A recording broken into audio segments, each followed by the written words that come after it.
ایواری باش بینر تجا بینرن خوشتوین کانال بادینان ساد و بتایبتی جی برنامه ایوارا بادینان که روزانه میوانن مالن هواه بینران هلبت افریقایی مدو مهوانن برای خوشتیوی بو هوایت آماده کرین مهوانن مجی کاندیدن لسر لیستا کتیان نشیمانی کردستانه لیستا 77 و لیستا 266 بو پارلمان عراقه و 77 جی بو جواتا پاریزگاهن و هلبت جی مهوانت مجی هر دوین دفرا دو کنه جبر کومد ویتن هیچ پتر یعنی کاندیدیت ما ناز بکن و راستا خوجی پسیارت خو آرستاین کاندیدیت ما بکن دا کوین بزانن کاندیدیت ما بچی و بچار آرمانجک خو بربجیر کنه هر وهاجی هر پسیارک دی درباره بانگشه هل بجاتنان یانجی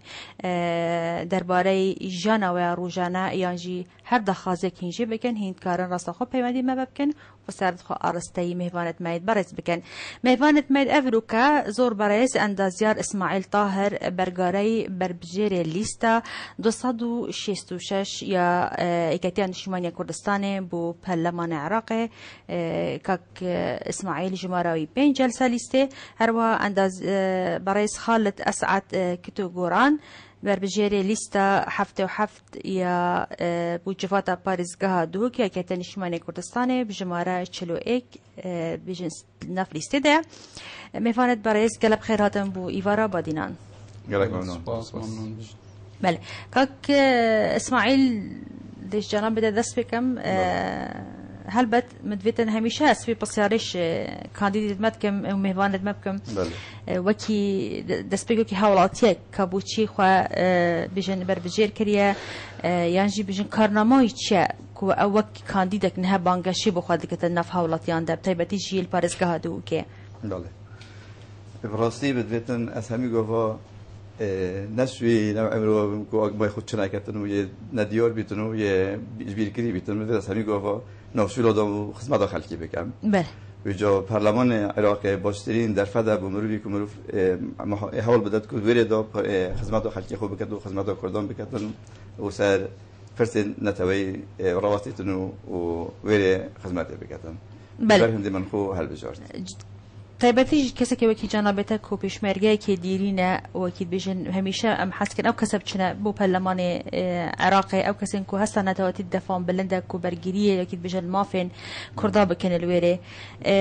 جنابته کو تو کسی که کو مثلا پیشمرگی که دیرینی و چندین سال پیشمرگاتی کریه تو زانی او ظلما کل کردا تکنه چند بوده جن خوشه بو ان کسی کو وی قناعت در باز بین ایرو پتر بو چی تشکی تدبیت البرلمانی بی نوینری ما کردان؟ مدویتن بجدی از بروانیا که باش برنامه لیست 266 بکم چون که گرد چند باشین تداهاتین. بله. و پشت هنگی پشتگیری هر پروژه که بکم که بداجی بچه کردن بو تداجی بچه کردن بو پارلمان عراقی. بله. هر پروژه که باش بیاد کی تقدیم کردن که من نمایم کی پیشکش بکردن. بس یه باش بیاد از پشتوانی لیکم. و جا جهادی کردی پیشکش بکردن جهادی عربا پیشکش بکردن یکی دی پیشکش بکرد پارتی پیشکش بکرد مهم اگر هر جهادی که باش پیشکش بکرد ابزار قناعت من اول خدمت دا فقیر و جار دابید آن خدمت دا کردان دابید از پشتوانی لیکم. بله یعنی تو گلو دلوان یا سابق و اول برجواندی کردان دابن اول برگیل ما فهموند کرد بله. برجواندی گشتی دابن برجواندی کردان دابن چون اصلی کردان مالویه. براستی من نویتن نک برجواندی کردان من نویتن کردی ظلم عربی کی بکن و من نویت عربی ظلم کی کرد بکن. من اما یکسان بین امهمیت عراقی دا الزاق و حتی بصره امهمی وکی ایگ بین. بله. چه جوازی با بینا وی حالاتی و حالاتی هنی نبید بر مثلا جنسی یا قومی یا اولی یا هر چیزی بیتون مدت همین وکی ایک بن و یکسان بن. بله یعنی عدالتی ها بالسراسر عراقی بو وکی مروف بو همین مروف وکی کل عراق دیجین. فرق جداهی نهیده کردن دست خوش. بله که خالد از نمدف جنابته کو کسی که بر بجیری سر دورا بردارشه باشه مدت بزانین که خالد بوچی خواب بر بجیر کرده یان بیشن برنامه ویچه وکی کاندیدک. بله زور سپاس بسم الله الرحمن الرحیم پیشکی من پیروزبایی لهمو خلکی کردستان و یکیتی نشتیمانی کردستان لانگرانی یکیتی نشتیمانی کردستان دکام بابونی دست بیکندنی بانگشه البجاردن و پیروزبایی لیکیتی نشتیمانی کردستان دکام بو سرکوتنی هالبجاردن چکا بدلنیایی و و زۆر بەداخەوە ئەمە دوو هەڵبژاردنە جەنابی مام جەلال لەگەڵمان نییە لە بانگەشەکانی هەڵبژاردن هیوادارم بە زووترین کاتچاک بێتەوە ناومان و پیرۆزبایی سەرکەوتنی هەڵبژاردن لە هەموو یەکێتی نیشتیمانی کوردستان دەکەم. یەکەم کە من خۆم بڕیارمدا دانیشتم لەگەڵ بنامەڵەکەی خۆم بۆ ئەوەی خۆم کاندید بکەم بۆ ئەنجومەنی پارێزگای دهۆک. لەبەر ئەوەی تەماشامان کرد زۆر گەندەڵی و زۆر نایەکسانی زۆرە، بە تایبەتی ئەگەر من سەیری بکەم دەبەرەکەی ئێمە زیاتر لەوێنەوە لە پارێزگای دهۆک بەگشتی ئەنجومەنی پارێزگای دهۆک و پارێزگای دهۆک ئێستا ئەگەر تەماشا بکەین تەنها لایەنێک بەڕێوەی دەباتن، نایەکسانیەکی زۆر لەو ئەنجومەنە و لەم پارێزگایە لە بەرچاو دەدیندێت و خەڵک وا دەیبینن. ئەوە یەک. و بۆ نمونە ئەگەر سەیری بکەین قەزای بەردەڕەش، ئاکرێ، شێخان بە هەموو ناحیەکانیەوە تا ئێستا نوێنەرێکی نییە لەم ئەنجومەنە. ئەنجومەنی پارێزگای دهۆک نوێنەرێکی نییە کوبەرگری لەم قەزایانە بکەتن. ئەگەر بێ سەیری قەزای بەردەڕەش بکەی ئێستا قەزای بەردەڕەش ئەمڕۆ وەبزانم 8/4 ئەو ڕۆژەیە کە ناحیە بوو بوویتە قەزاوە 7 ساڵە 2007 بوویتە قەزا، بەڵام هێشتا شکلی قەزا نادەتن. ئەگەر تەماشای بکەی لە ڕووی ڕێگاوبان لە ڕووی خزمەت گوزاری تا ئێستا کۆلێژێکی نییە. زیاتر لە 95 گوند لەسەر ئەم قەزایە کۆلێژێکی نییە. ئەوە ساڵێکە مەحەدی کرایەتەوە چەند قسمێکی تێدایە هیچی بۆ نەکراوە بەناو قەزایە، بەڵام هیچ بل يعني تتوي بوري ديكو اگر نوينركي ويدا بري هبط جواتا بارزغا دهوكيدا دا بتر خدمت گزار الوري انا انجام دا خم خوري وي اكيد بجن ويدا بري بتن اجبركو هميشه خلك معي غازندت كت بيجتن حطانها ام نزانن كي اندا من جواتا بارزغا دوكي قالك شلون تاين بلكي وين دا بري من بل حطانها نتشن نف خلك خدا ديارين كي اندامه يعني از خوشي وكي علاميك يعني نيفا كار ناس كم نيفا كاس نزا اندامه بەدڵنیایوە ئەگەر بێت و من ببمە نوێنەری قەزای بەردەڕەش و ئاکرێ و شێخان بەدڵنیایەوە من شۆردەوم بۆ ناو خەڵک. ئەگەر هاتبا نوێنەرێکی ئێمە لەم پارێزگایە بە ئەم دەیتوانی بەرگری لێ بکاتن. ئەگەر بێ سەیری بکەی قەزایەکانی دی لە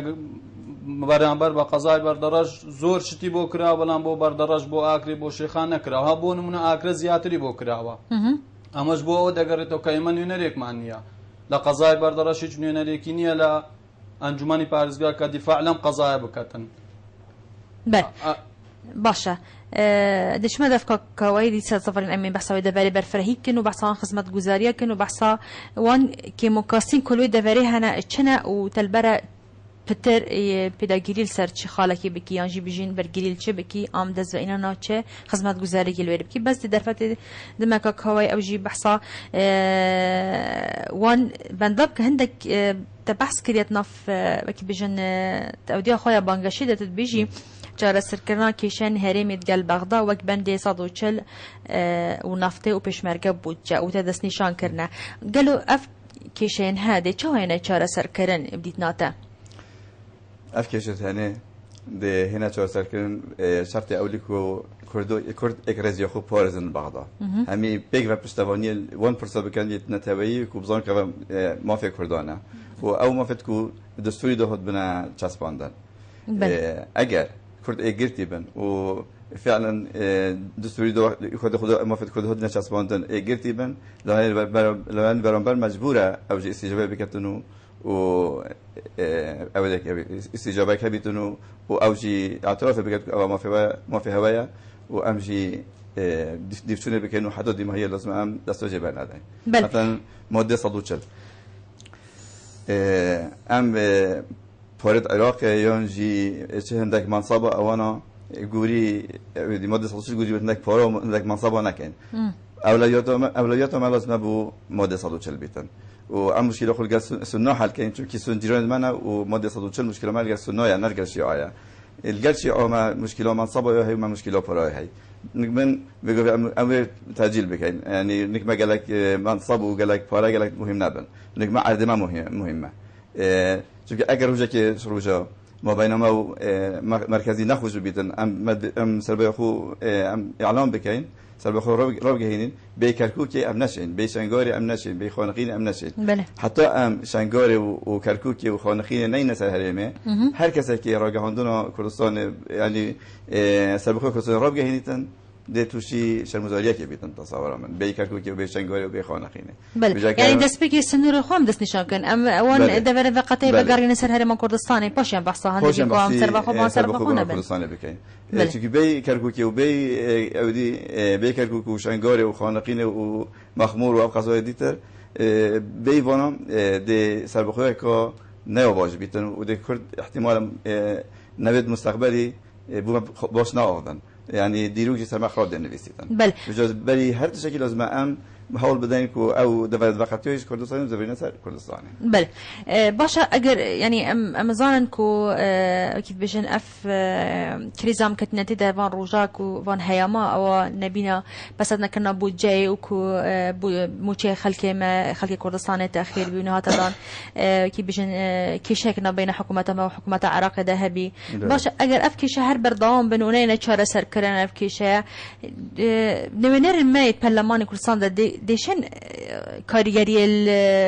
بيجن جواتا برلمان عراقي كان وبيكو بيجن حكومته يعني بيجي برسا خدنا في إذا شارع سر بكن على كاريري شن سر حكومته هرم كردستان يجيب كنكو أو برسا إكلاي ببنو شارع سر ببن بوچونا مدافع گفته گلک کارگری خونینه سر بغداد چونکی محدود خودت نشان نکردینه اگر محدود خودت نشان کردن مثلا با حدود ما و غیر ما دیار بان دوی وقتی دا هر مشکلی که بغداد ما چه که بود بجینه مادام اپک و نشین بجین این مال خو ام مال خو بس بگوه اگر ما بجینه و بگو حدود خودت نشان بکنین این مال خو ام مال خو دبو مخربی زفريت أفا باش عم تشوشين وان حدود خود دست نشكر يعني سنورة خب بتشي وكي حتى انها ماده صدو تشلنات يا بس كان ام دي تشكن يعني ام تشبكن يعني بدي لوي تشبكت نيونيرد اف نيونيرد تازه كون هبچنه برلماني كردستان عراقي عفوا بله نجم من راس ماده صدو تشل جبه جنب يكو ام بيجي هن مال خو ام مال خو خو جي بمنات بكين بله ويغو مشكله پارا و مشكله نفطه اوانا نجمن ام همز بلا روم بيتن نفط بلا روم بلا همي كسب بزانيتن ده او حاجه دست ودانا بن وأختي كل حاجة دست ودانا بين سر نفتكو هندا نفط بتشيد هندا نشيد بينما أذا بيشيد بيتن 100,000 لتر روزانه عند 4,000 لتر برميل روزانه ما أذا بيشيد بيتن أكيد يوم بو احتمال أوجين قناعة كي بيبكن ما عنده أذا بيشيد بيت بس أختي كو دهم برميل روزي بتشن ويورون نبو نكون أوجي نبي يعني نرونية دي كان حاجة دست خودك و محاربات بوجده بكن جديده بكن بجا ما كي كرده نكمل حمس بلا واضح بيت نبت بكرده واضح بيت بلا بوانجي واضح بيتن وفي از كردم جي اصلا كان اف نفط تشلي توشل نهايتن بجا بده مالكي دي توقع بيتن بل يعني دست بك همي تشكب شفافيه بتنو او دهاتا بيرون بتن بينغا كي باشك وام بشين وي بجن ماده صوت تشلجي ام بيداغيري بكن بيت بسان كرنيان جي ام وان بجن دفرين فقاتي فغارينن دچ مدفكك خالدي كك خالت اسعد كتو گوران کو جدبر بدرش خبر بجير كريا سالي صحافته وحق كك خالد تبحثا نبينا خدمت گزاريه كردن تن يكود بيجي دبر ما جبير كريا جبر كون نينه ركتنا جوات دانينا اگر هاتو خلكي ويتفري باوري داتا او تا سركفتم دز وينا تو بين نينه روان جواتا باريسكا دو كده باشا بينغاف تد تشبن بنمونه اولويات كارته دي تشبن دي تشتكي زيدكي الويدا فريبو خلكي دبر بردرش يقام نيلاني غندالي و پرپیدانی بواری کشتوکالو دا بشکردنی او برهمای کدیت اگر بونمونا استا باسی قضای خوام کن زیاتر ایمالوی تشتکان دبینین دا بشکردنی اگر دیت گنما بناتوی بو جوتیارکان کیمیایا پطاطایا زور شتی و دیت دابش دکرید بنایک ثانی زور کس هیا هر جوتیار نیه هر لوانه عردشی نوید بلان پلیکی حزبیه یعنی خودلا دامو دزگاهی حکومیه واسطه هیا زور زیاتر لجوتیارک استفاده دکات جوتیارکش هیچ او یک لوا امن هول ددم او کار نهیلم دوم اگر بی سیری بکین تروی خدمت گزار رگاوبان اگر بین سیری بکین استا قضای بردرش و ناحیه دارتو ئەوە چەند ساڵە ناحێ دارەتوو دەناڵێنێتن ئەگەر ڕێگاکەی ئێستا کامیرە نییە خوسەوری بکەیت دەناڵێنێتن ڕێگای قیرتاو نەکراو ناحەیە بەناو ڕێگای نییە خەڵک هاتوچۆی بکە ئەگەر کاتی باران دەبارێتن هەر ڕێگا نییە وەبزان 2 کیلۆمێترە بینە لە ڕووی ڕێگاوبان و خزمەتگوزار ڕێگاوبان لە قەزای بەردەڕەش بۆ مەفرەق حەسەنی و لەوێش بۆ ناحێی زێلکان زیاتر لە 9 گوندی لە سەرەگوندی ئیسماوە گرێگا کانسپان دولێجان گرکەجووی هەموو ئەم ڕێگانە ئەوە لەوەتی حکوومەتی هەرێم دامەزراوەها ئەم ساڵ دەڵێ ئەم ڕێگا چا دەکەم ئەم ڕێگا چا دەکەم تا ئێستا ڕێگا چا نەکراوە وەکی بژن حکوومەت هەرێما کوردستانیش بودجەیەکی تەرخاند کردن بۆ پارێزگاهان ئەو بودجە بۆ پارێزگاهات دێت ئەو ژوی بودجەی دێتە ئەوان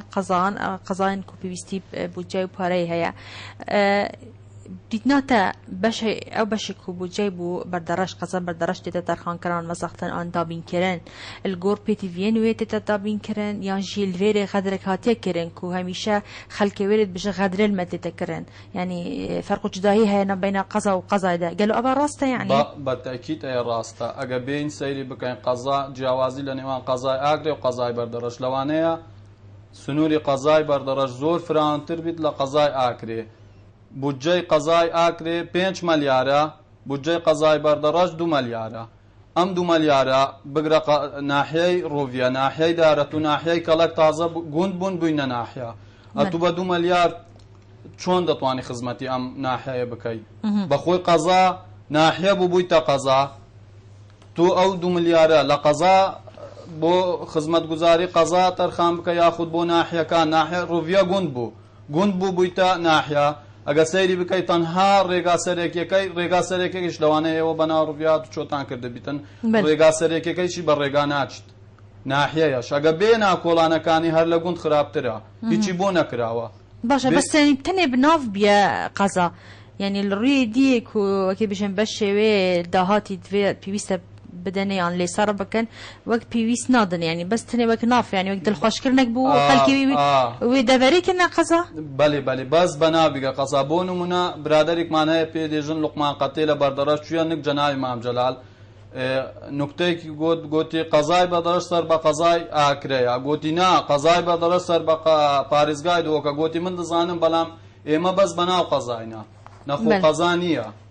بەس بەناو بیگە قەزا بەس لە ڕووی خزمەتگوزاری و تەرخانگردنی بودجە بۆ ئەم قەزایە قەزا نییە حسابی قەزای بۆ ناکرێت ئەگە بێ ناحیەی دارەت و حسابی ناحیەی بۆ ناکرێت هەر حسابی گوندی بۆ دەکرێت تەنها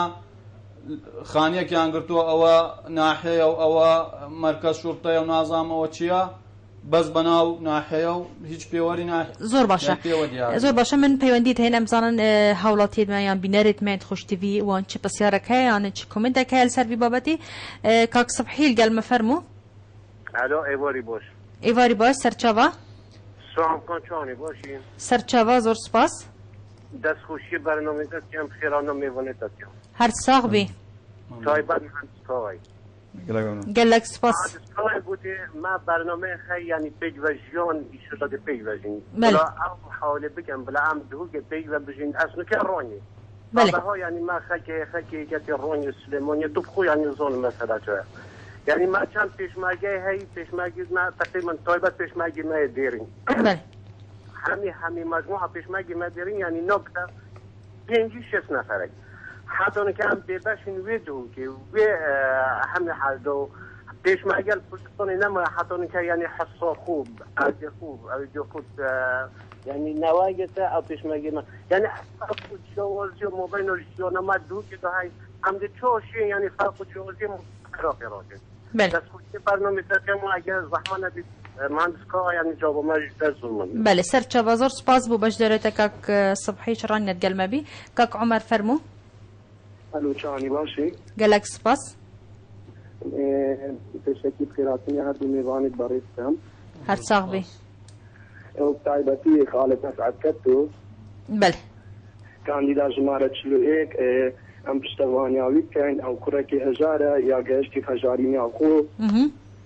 و کره شهیدیه بله باشا کاک عمر وچ دخواست جی هيا بسيارته هيا ما ايك دخواست كاك خالد مسعد كتو هيا بله ڕێکا ئیسماڤا ڕێکەکە ئەبە 8 ساڵە پرۆژێوی بەرامبەر بێبناغاوی دانا هێش تەمام نەبووە 8 ساڵە ڕێکا ئیسماڤا لە ناحیا بادرەتێکی تا زێلکە و حەسەنی بێ هەست بوون لێستا ئەبێکا بە 8 ساڵە ئێکی خەمخۆر نییە بێ خوددانە نە قای مقام نە مدیر ناحیا هیچ کەسێک خوددانی بێ ڕێکی نییە بەحسی ناکرد بەڵێ وأس أجري قوة رأي أخو شخصي قال مرة أبنى زور ده خلكي بكتي هنا وشير زناعة تكرم بيجا أم داخل بكن أو يبقى بەڵێ کاک عومەر گەلمەلەمان زۆر سوپاس بۆ تەچ کاک عومەر پەیوەندێک دیمە هەی هارون فەرموو کاک هارون دەم باش سەرچاوە سەرچاوە زۆر سوپاس هەر ساغ بی قسم سيرا من بخال مصطفى لبي بەڵێ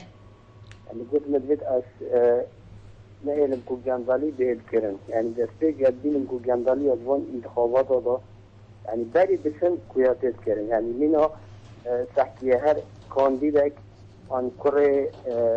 آغا که آن زدی عشیره که يعني دين جالك مثلا الباشتر يتعين عن كويت وان دواتر يتعين بسرط لو أي بس أحكي هري كي نوكا دون انتخابات هذا يعني كرك مسؤولة كي درنيوس آن زد بجنسة كرك آغا كي يبر بجير كي بو برلمان العراقي يعني تنابين اكو اف تشتا نمي وان انتخابات هذا وان وطاچينا بسن بەڵێ باشە کاک هارون زۆر سوپاس بۆ تەژی دەست خۆش کاک عیسا گەرمە فەرموو السلام عليكم سەلام سەرچاوە ئێستا شی بە خێراتنی ئەو دوکاندی دە بەڕێزانە دەکەم زۆر سوپاس بە تایبەتی بە خێراتنی کاک خالد دەکەم زۆر سوپاس مەمنون بەخێر بێت سەرچاوم بەڕاستی یعنی وەکو برێن بادینان بە عامەتەن دەناڵێنێت لە دەستی یەک حەزبە بەعامەتەن دەناڵێنێت لە دەست یەک حەزبان بەڕاستی ئەمە پێویستیمان بە یەکێک وەکو کاک خالدە وەکو برێن لە ناحیە ڕۆڤیە و بەردەڕەش و ئەو مەنتیقانە وەکو برێن بە بادینان ئەسابین یعنی بڵێن لە دەستی یەک حەزب ئەناڵێنین ئەو حەزبەشێکمان لۆ ناکە نا خۆیان لێمان ئەشارنەوە و یعنی تەنها دژ لە گەندەڵی ئەو شتانە یعنی هیچی تریان لە بەرامبەرمان نەکردووە يعني وكو برين ايمان واحد كردوها ك وكو برين مروفني اخر لدستي او حزبه او حزبه خوي بسي دروز دكات يعني هرب كفكاني دروز دكات من هوام اويا كاك خالد دربتت براستي شايني خمشتا اما بضلو بيجان آمادين دنجي ببدين با دنجي كمان بفيرونتي ئەمن دەڵێم ئەی بادینان ئەی پارێزگای دۆک هەر هەمووتان بە یەکەوە دەنگ بدەن بە خالد ئەسعەد کەتەوە شایەنی هەموو شتە زۆر سپاس بۆ ئێوەی بەڕێزی زۆر سپاس بۆ تەژی کاک عیسا هەلبەت کاک عیسا بوتە بانگەشێت کردن زۆر سپاس وبوتە تاکیدی کرد کۆ دەنگی خۆش دەتە وێجاێتن طبعا کاک خالد ئەبە بەرپرسیارەتێکی مەزنێک و وەکی دەما دەنگی خۆت دەنە مرۆڤی و مرۆڤ دەردکەوێت و بتە نوێنەرێوانە دەبێتە مرۆڤان کەسە ژبیر نەکرد ژبەر هەندێک دەنگی خۆت دەنەمە و ئەمەد بنە دەبیان نوێنەرێوانە ژبەر کووان باوەری تایە کو تو دێ بوانە کارن باشترکی بەدەڕشت بوومە پەیوەندی هات کاک عومەر بەحسا ڕێکێکی گووە بە 8 ساڵە کەسی خەمخۆر نەبیە بوومە وێ ڕێکێ دروستکردیان دماهی بینن تو کۆمیتەتە چیە بەرامبەری وەیەکێ ئەی ڕێگایە ئەگە بێن سیر بکەین ڕێگەی بەردەڕەش ناحەی حەسەنی و ناحەی زێلکان ئێمە لە ساڵ 2005ەوە کتابێکمان کردیە بگرە لە ڕێگەی حیزبەوە و لە ڕێگەی حکومەتەوە ئەش کتابەکانە ئەگەر ساع بکەتن ئەی کتابە دەستمان پێ کردیە لێرە لە ناحیە و لە قایمەقام و ئەی لێرە بۆ ئەنجومەنی وەزیران ئەیە کتابەکە کریایە ئەیە لە 2006 کتاب لە ئەنجومەن وەزیران دەرچووە ئەگە بێ ئەنجومەنی وەزیران بۆ سەرۆکایەتی دیوان فەرمانگەی پلاندانان ئەویش هەم ئەی کتابمان کردیە و ڕازی بینە سەر هەندێک هەمی ڕازی بیگەن و بڕیار دەرچووە و پارەش لێرە تەرخان کریایە ئەگە سیرکەی 3 ملیار دینار تەرخان کریایە بۆ چێکردنی ئەم ڕێگایە کی تەرخان کریە ئەو 3 ملیارە؟ ئەو 3 ملیارە ئەیە لێرە وەزارەتی پلاندانان بۆ داینایە لێرە نییە تەرخان کرایە لە وەزارەت دارایی داگە و ئیستا ئەندێکی جێبەجێش کریایە ئەیا 2 ساڵە هاتیگەن بەس خۆلەکەیان هەرداگە و ئەندێک پردیان دروست کردیە و بەجێیانێلا ئەمەش نازانم بۆ بەجیانێ لە دەستی کۆمپانیایەک دەبوو ینی دەستی کۆمپانیایەکی تورکی بوو زۆر خەڵک ئێستا گلایانە دەڵێن ئەو کۆمپانیان سەر بەلایانێکە یاخو مەسوولێک لە پشتیتی وە بزانم کۆمپانیەکەش دەتوانم ناوی نایەنم لێرە لە دەستی کۆمپانیایەک بوو مقاولەکە ڕۆیشتیە ئەماش بۆەوە دەگەڕێتەوە کەم تەرخەمی حکوومەت ئەندێک مقاول دادەناتن دەستی کەسانێک یان مەسوولیک لە پشتیتی ئیشەکە جێبەجێ ناکەت و فەقیرەکە وا دەمێنێتەوە ڕێگای ئیسماوە ئەوە 21 ساڵە حکوومەت دامەزەوە دەلێت بۆتان چێتەکان ئەک بگرین بۆ نمونە لە ئەنتیخاب یەکەم ئەنتیخابات 2007 بووە بزانم هاتن گوتیانە و ڕێگای قیرتاو دەکەین و حەجر ئەساسییان دانا و ئەنتیخاب خلاص بێ و شۆفەرات حەجر ئەساسەکە هەلگەر ئیستەش کەس زانێت توالەکی لایە ئەی گوندا ئەگە بێ 300 مالە ماعەدا کانسپان و گرێگا و گرکەجووی ئەیە ڕێگەیان نییە لە گرێگا زستان بی منداڵێک نساخ کەفت باران بی ڕێگە نەبی ببەتە دکتۆر مرد لە مال مرد ڕێ نەبی بەتە دکتۆر ئەگە ببتە زستانی ئێستا ئێمە زۆر جێگایە ڕێگە نییە بچین وەختێ باران دەبارتن بە خێرخواز و خەڵک گوندی هەندێک جێگەیان بەرد کردیە نەخوڕێ نەبی هەتا ئێستا و جسرێک لە مابین قەزای بەردەڕەش گرێ دەدەتن بە ناحەی زێلکان و کۆمەلگای کەلەکچی ئەمەش کە ڕێگەی دەبتە ڕێگەی استراتیژی لە ڕووی ئابووریەوە ڕووی گواستنەوە نێزیکی بۆ مابینە و لێردۆک ئەم جسرەش حکوومەت بڕیاری داو کە جێبەجێ بکەتن و بڕیارێکی دەرکرد زۆر مەعامل لەوێ ئەو مەعاملانە هیچ نەکەن نازانم حکوومەت تا ئێستا ڕایگرتیە سەبەبی چییە؟ باشە کاک اسماعیل کاک سەبحیش گوتە کاکەوە ئەس بژم ئەڤە نەسناوێتەیەک وەکی پێشمەرگەتیە کاکەوە بەێ کاک بەحسا هەندێک کرد تە بەحسا بلا پێکڤێژان وێرێ هەبەتن ئەوەک پێشمەرگەیەکی دیرین بیشتر دهوکی ئەم بێ بەشنش گەلێک وەکی بێژە امتیازاتە هەرواتە ژی کارنامەخەدا بەحسا هەندێ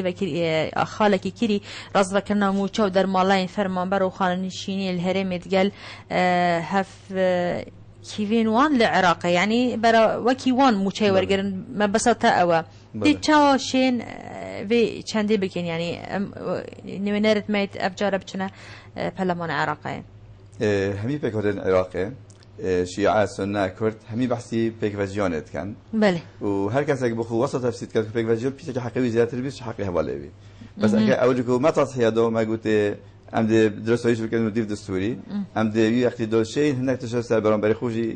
farz kirin ku bêje tu jî lozma dîv distûrî bî. Çünkü distûrî em ê pêkvegirê doyn. Eger distûr nebî em nacîn pêkve nabîn. Eger me ew ku me distûr cêbecekê ser xwe dî wextî de me maf hebî ser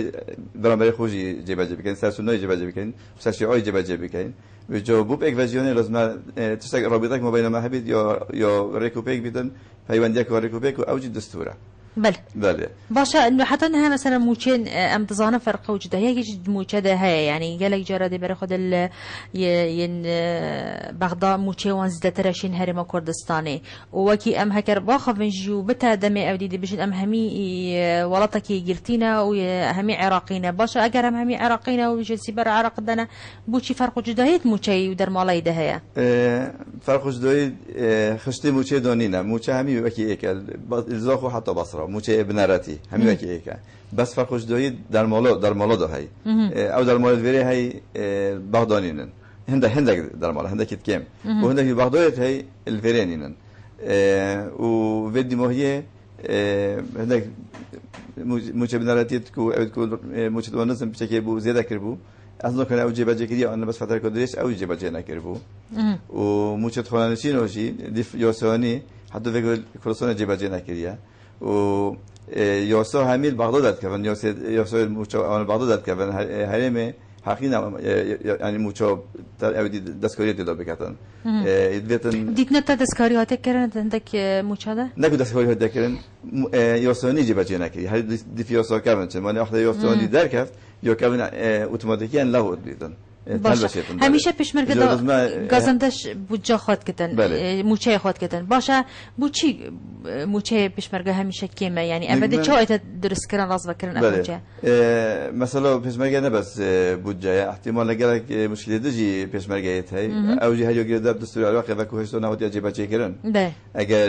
هود جبه چیکرن پیشمرگه مرجع خوب بزنید جمهور خوب بزنید واجب خوب بزنید او موافق خوب بزنیدن دي مشكلة حل بن بس أفاجي دي كانجي وظانيتن حتى بغداد برلمان قانون كده بخيتن بو رخصتنا پیش مرگی قال وزارته براوانیه دو بو موافقون وندیش دیار ببن و رخصتنا وندیش دیار ببیتن و مرجعی وندیش دیار ببیتن أفاجي حول بيتن كتلة كردي لازم حول بدتن نير كردو بري حول بدن و أفياسوه در كبيتن دو جيانو پیش مرگی وری دو اودی ببیتن دو کی جیانا جیش عراق لی بهتنو و جیانا وجی خوش ببیتنو اوجی مرتاح ببن. بله. کاک خالد جنابتت کرت تندرستی دجی کارت کتن. بله. همیشه جی وقت برنامه ایوارا با دینان بابت ما السر کرت تندرستی با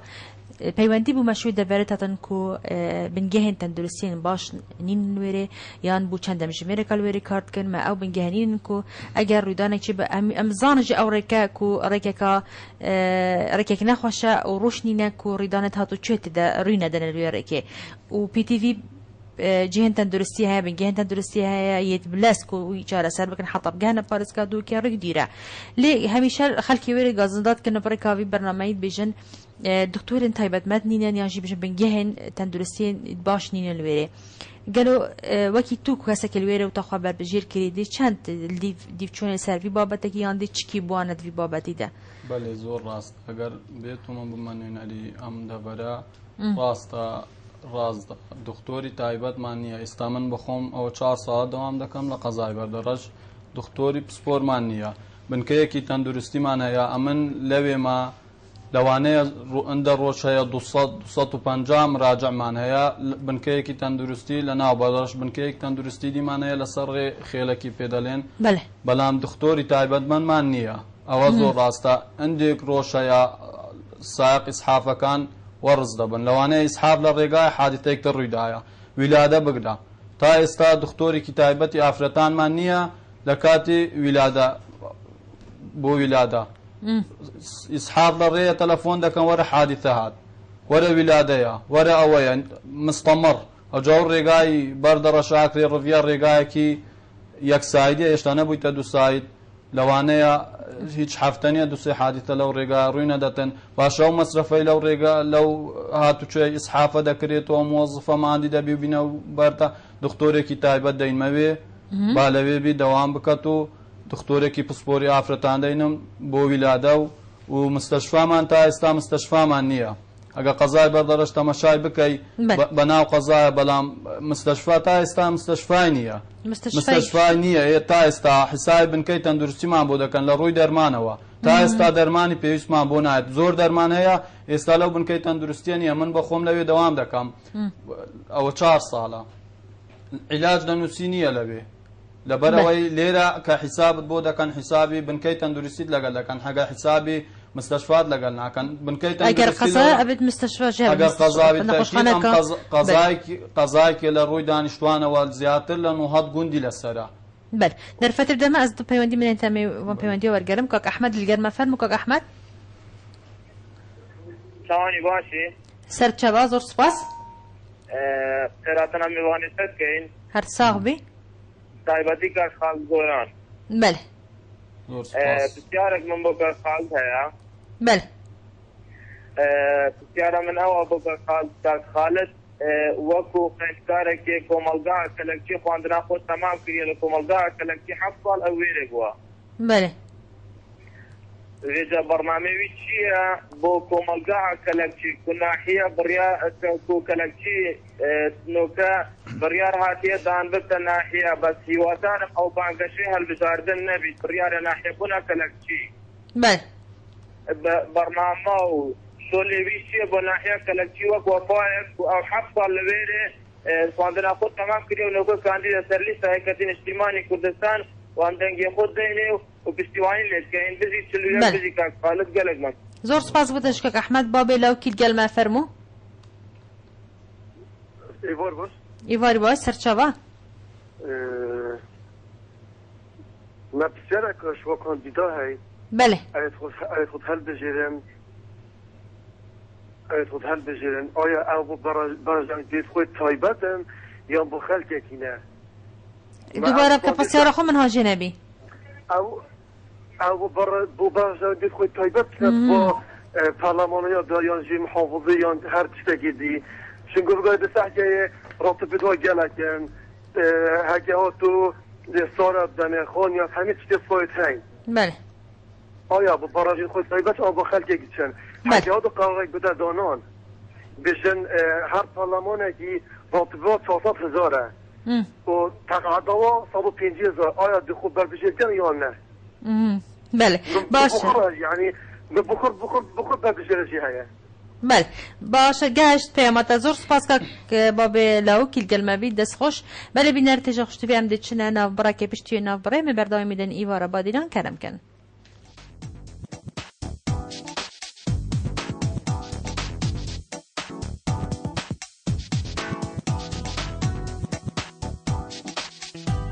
گنگشکا گرم بو هندک بابتن جهاجی بحث کرنه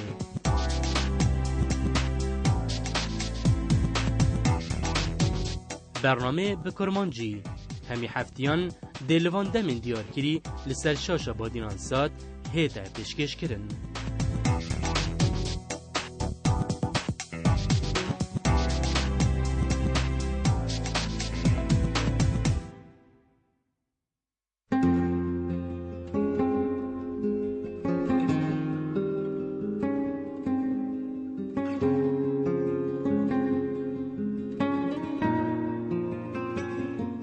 دوباره کرنا بیرهاتنان پشتی بورینا دمکی دریش دوباره کرنا بیرهاتنن خوش و نخوشن دو هفجینان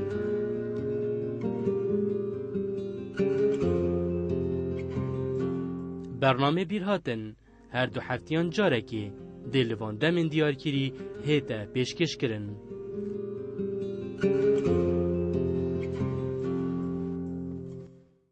دوباره سوا بینار تیجا بینار ایوارا بادینان گل هوا بردوامین بری ام بچنا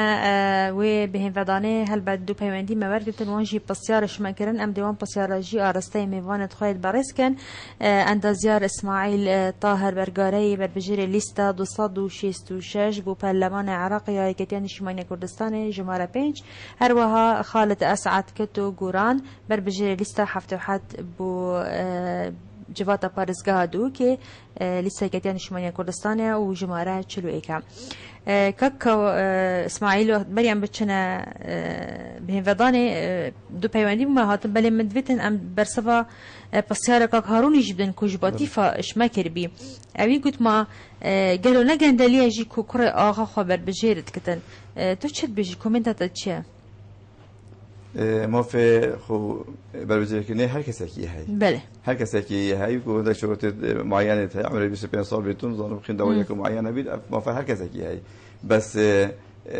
دنگدر یا آزاد دنگ خود درکی بلا دنگ خود ندن کرد آخه بلا دنگ خود نکره که کره فقیره کی وکی خو دو خدمت آب بده کردن بله یه مثلا نش بنامال که آن کره آقای بس کسی که چید بدن شیتن بر پسالتی ورگتی هایش کش نشید بر پسالتی ورگت وجا دنگدر بلاوی کسی جی بکی بزند بتن نوینری وی راستقینه کودی کار بویی کتن پس یار دیجی هات کردن که آیا هندی بو برجواندیا خودشن و خبر بشید که آنجی بو برجواندیا خلق خو وگر بسیارش مبادا کردن از بیش مبارزمان دیا خالی که دی از یادتر ورنیا که میشه چهار جوانی تدانه بیدم از بلاش و علاش و الکمو و به پاره و به همیتش از وسط تصور نکرد اگر واسه نبید کسی خو تشریف بکردن همه هد نوچون و پاره بیتن سیارت بیتن توش بیتن اوه همی یعنی به پاره روان آچیدن یعنی چه بگوی کمترین موچه تقاعد پارلمان عراق یه 2,400,000 یعنی پارلمانتار نسیم 400,000 شغل بکتن و بس با ما خود ترشح کردی پشتی کو موچه خانه‌نشینی تقاعدی پارلمانتار لغو بوی یعنی نبود موچه خانه‌نشینی یا جاران ما خود بر بجای کردیه یا لغو بوی پاش ما خود بر بجای کردی بس این دراجی بود نوچونا بوشول ودی او پاره پیوست لازمه هبیتن بله هذا شيء معقول بس فور نبغى هندي بدكم طبقات شيء بدنا فيها برلمانتار لازم نجور برای خودت عالمه و وجدنا برلمانتار لازم تشد بله بس همیشه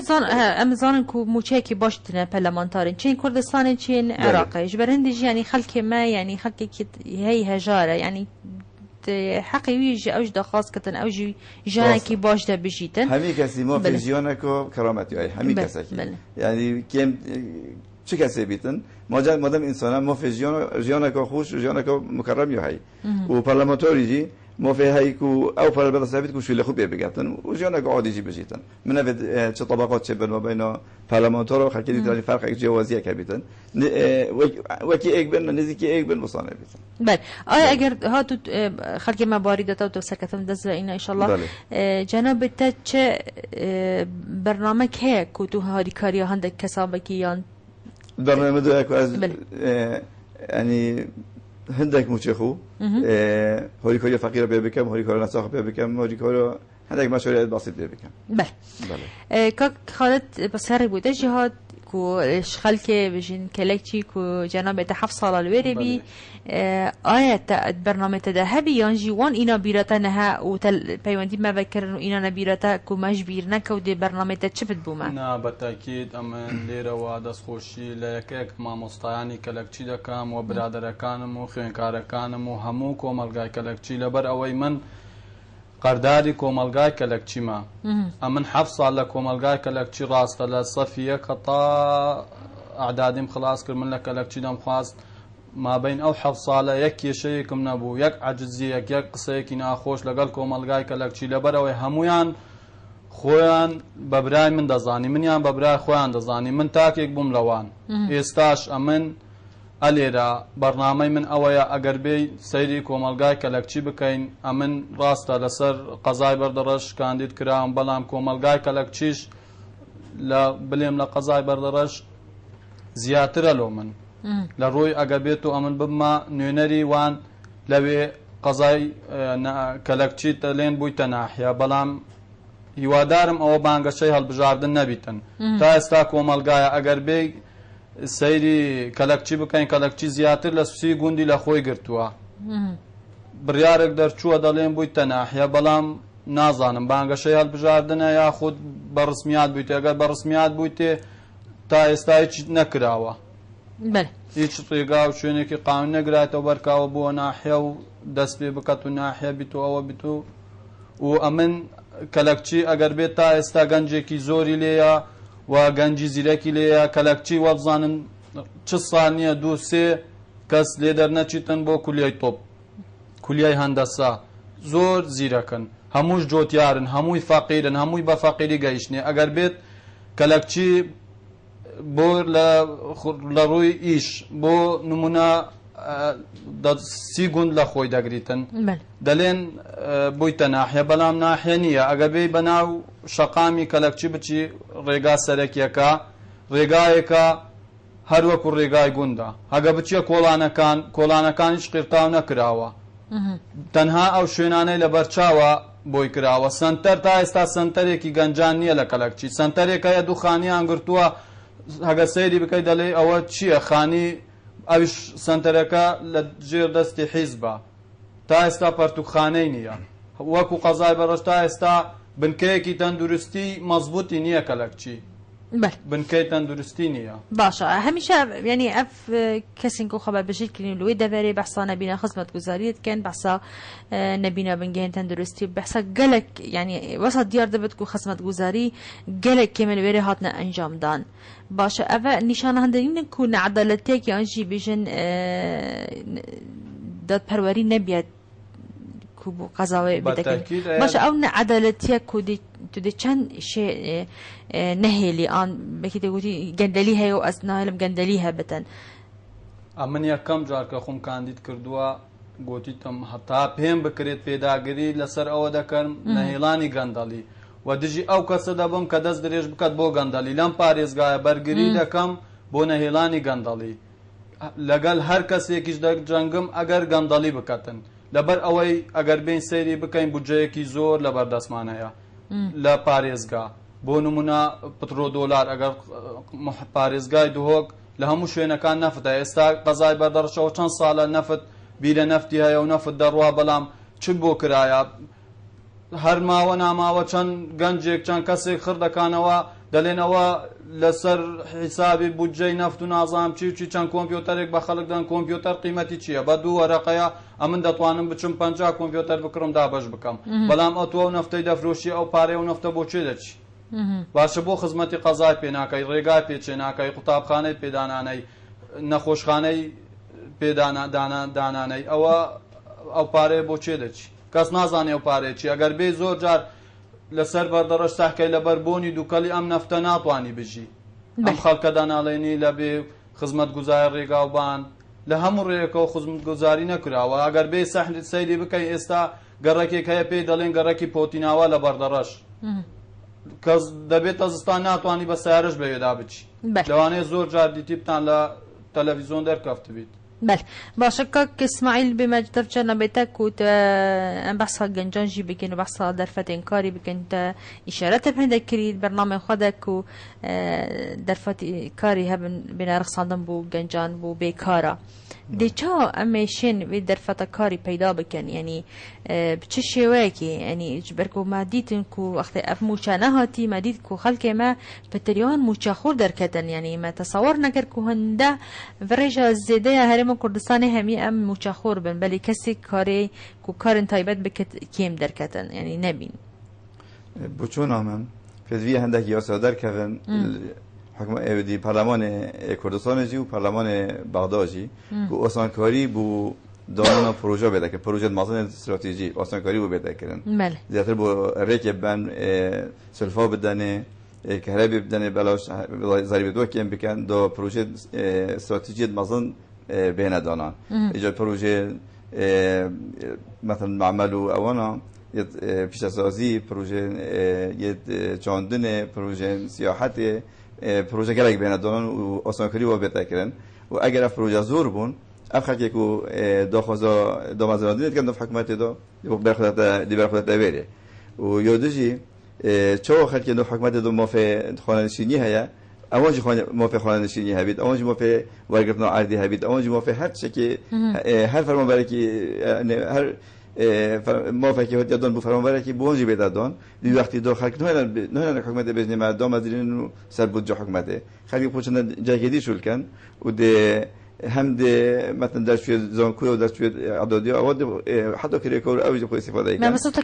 کرت تایبت هبت یعنی وجینن کرت تایبت الوریجی همان وکی بجن چا همان موافقن امتیازات وان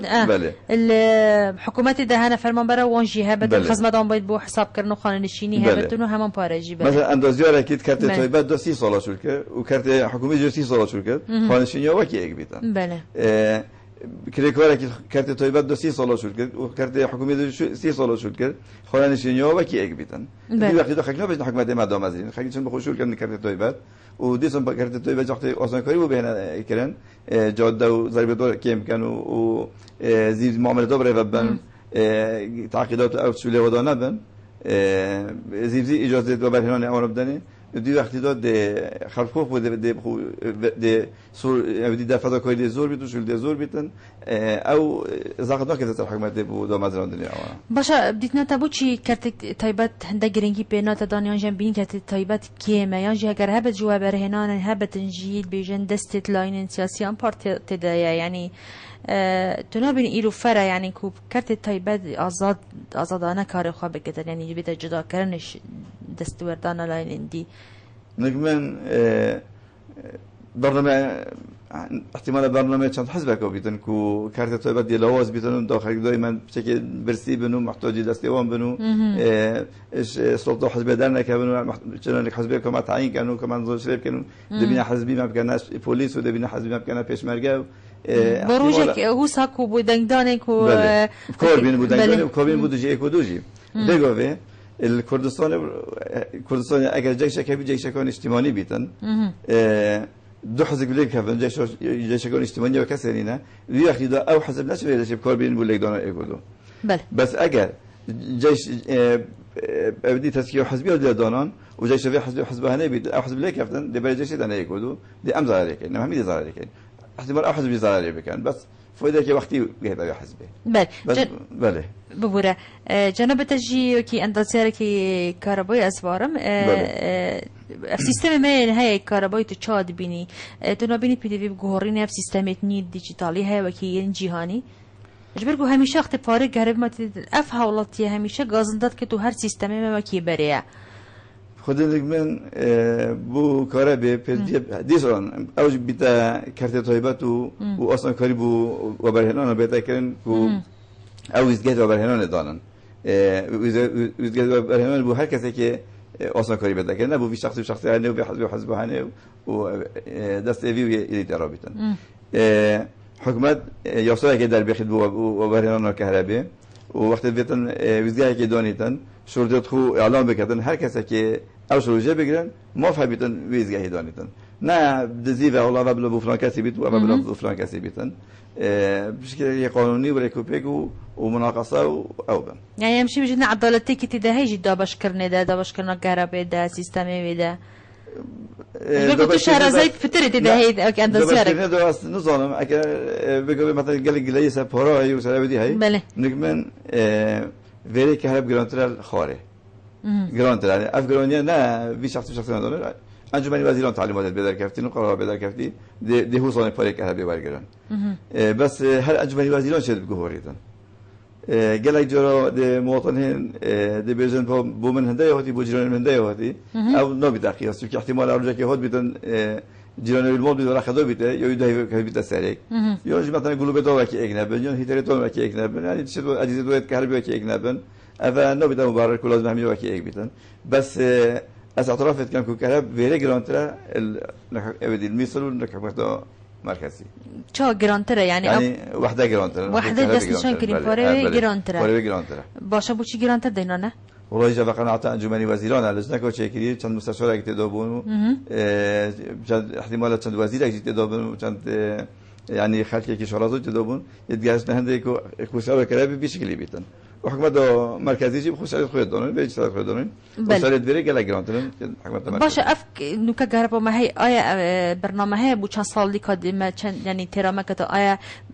ما پی تی وی پندرینه کم خما چند سال دی بخون آیا گربا دو مینت یا نامینت و بید ام چه بکن چه پروژه نی داره خم بو گربا پتر ما هبت و پتر بیت ادامین کرنو امشوان موالدت اهلی رزگار ببن من ام ببینین روزانه آواهی تنا چیکرن و روزانه عندك معمل بتشيكو أوي تنا چیکرن روزانه پروژه اودی تنا چیکن چاندنی آموز تنا چیکن اما همین پیوست بکهربی هایی روزانه زیاد بیتن بله مش بینه که جمع آب کازیده یعنی شین پروژه آویجی راسته وقتی که پیوستی سکهربی روزانه زیاد بیتن لازم بیرون نجیب که کاری کهربی چه دابین کن لازم بیرون نجیب که ویزگاهی نیت و برهنان کهربی ام جبه کن چیکن و ویزگاهی برهنان کهربی جیگر اگر نمیاد مثلا آوه یا هی بغازه یا هی نظام انواع اشکال بقوده هی گلگ یا مهمه که هر ویگو به هزار همین بردوام حکومت به هزار خودم دو کردن که من داخل مسائل نیه بن بو وزارت کهربا. بله برنامه که بود چند سال داتی کادم پی تی وی چند بجن رجاء کهربا برهمینا نیه بتن ل مخابنی و کوهتان ها الهرم کردستان بو هیچ چیزی ما برنامه نی نبوده هاتی کام بزاند ما پی تی وی چند کهربا هبت یا چند آواهیت خطاب خانی هم هر بابت کی هی بدارم پتر یعنی گرینگی بوان بابت بتدان و هی بدارم امن منرت نیگ وجبات پارس که و پارلمان عراق جد خم خور بنو پتر گرینگی بوان بابت بدن وجانا خلقي هميشه خوشتر بكن زور سپاس بو آماده بونوا من ویراتن دمایکا ایوارا بادینان گلک سپاس با گلک سپاس ملی بنر تجا خوشی بی زور سپاس بو هر دو مهوان میم برئیس اندازیار اسماعیل طاهر ظاهر برگاری بربجری لیستا 266 یکتین شمانی کردستان بو پارلمان عراق جماره 5 هر وها خالد اسعد کتو گوران بربجری لیستا 77 بو جواتا پارزگاه دو که یکتین شمانی کردستان جماره 41 الفيريا مهاتن دميكا برنامج خوا وهميشه وشاد وبختور بنو زور سپاس بو پیشنگا کشمیر